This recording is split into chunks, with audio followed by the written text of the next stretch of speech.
minut radiožurnálu je muž, který je pod výzvou premiérovi podepsán, místopředseda spolku Mladí praktici Vojtěch Mucha. Dobrý den, vítejte na studiu.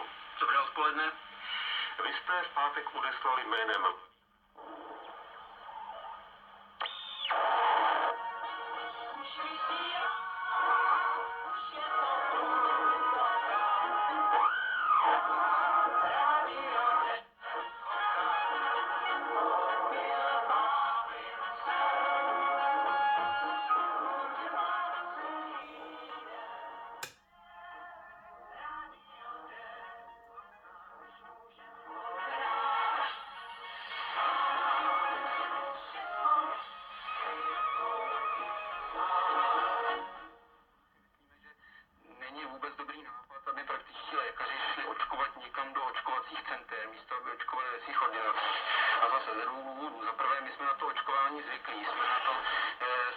připraveni, například na podzim roku 20 jsme očkovali